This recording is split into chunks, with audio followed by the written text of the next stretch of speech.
the motive behind the bill actually has nothing to do with Hong Kong. It has nothing to do with democracy, nothing to do with human rights, and nothing to do with the freedoms. The whole thing has been distorted. I mean, let us just look at what Nancy Pelosi said on the 21st of November, just a week ago, at the bill enrollment ceremony. She said China's promise of full autonomy for Hong Kong has been utterly broken. Now, China did not promise Hong Kong full autonomy.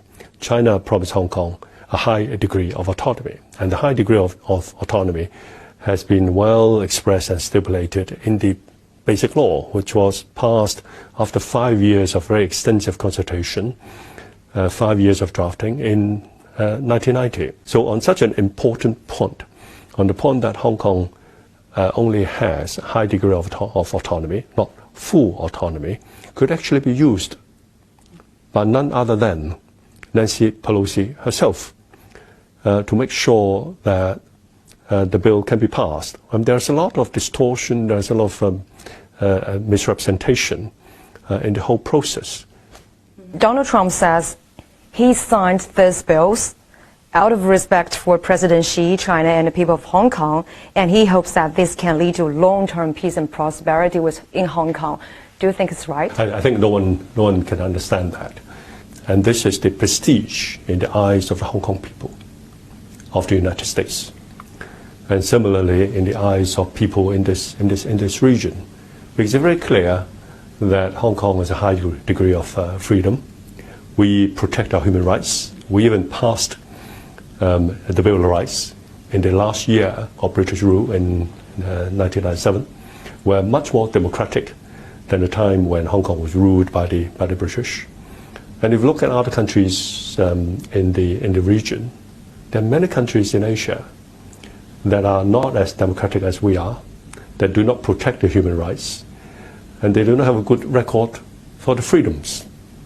Now, as far as freedom is concerned, if you read reports prepared by the Canadian Fraser Institute, which is a well-known institute on these matters, Hong Kong ranked last year number 3 in the league of various nations and jurisdictions in the world, while America, in terms of freedoms, ranked number 17. And then obviously we are much higher in our ranking than most, if not all, Asian countries. Why hasn't the Americans passed a similar bill to sanction these other countries? My answer is because these countries are not part of China. Hong Kong is part of China. So Hong Kong has become a soft target for them, and Hong Kong is a proxy for China. This new law will ban U.S. exports to Hong Kong. The tear gas and rubber bullets. Actually, at some protest sites, me and my colleagues with these have found some, shell casing of the tear gas made in USA, written all that. So, will that affect Hong Kong police's operation in the future? In the past 6 months, if similar riots took place in any American, U.S. City, what would the U.S. Police, National Guards, and the Army would have done? They would have fired live rounds, and there would be a lot more casualty than we had. Look at what happened to Los Angeles.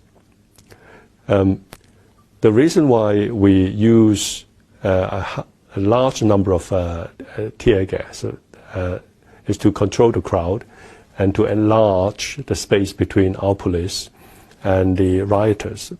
In some cases, they are not rioters, they are protesters, so that there is minimum bodily contact, so that no one gets hurt. And that's the reason. If the Hong Kong police did not do that, if they followed the example of their American counterparts, they would have used live rounds on many of these occasions. The Hong Kong police are still very restrained in their operations. But my question is, are we lack of tear gas or rubber bullet right now? I don't think so. I'm sure we'll be able to find alternative supplies.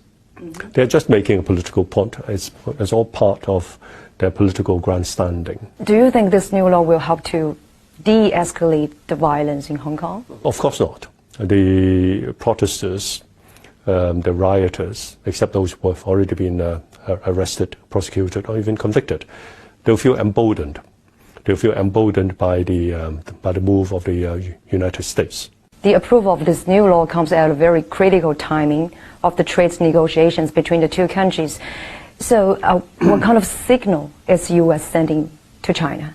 Well, the first signal that it sends to me is that in this large and very substantial country called the United States, no one is in charge. What do you mean by that? Congress, the two houses of Congress, and between the Congress and the president, no one is in charge. They're all playing their own games. They are not working with each other, and therefore we got to where we are because of politicking. But will this affect the trade talks between the two countries? Well, it can't be conducive to a meaningful or amicable outcome of any talk about anything when a country such as the United States could resort to such underhanded tactics. Some people in Hong Kong are accusing the U.S. of turning a blind eye to what is happening in Hong Kong. Trump administration is only seeing what it wants to see. Is the new law an evidence of exactly that? Well, one congressman came to Hong Kong and he went on record to say that he didn't see any violence on the streets. How could anyone say that he didn't see violence on the streets? A lot of people, innocent bystanders, innocent pedestrians, got wounded. A lot of vehicles, vans and taxis and private vehicles got vandalized, damaged.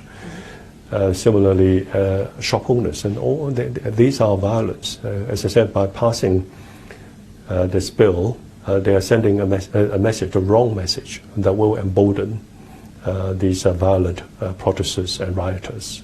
In your opinion, do they really have no idea what's going on in Hong Kong, or are they just lying? I suppose it's a combination of both. Some have their own political motives, their own axe to grind, and others just blindly follow because it's a fashionable subject. And many of the congressmen, I believe, who voted in the process have not been to Hong Kong. And I would simply suggest to them that they should read the basic law, which is available in English as well. It's freely available on the websites.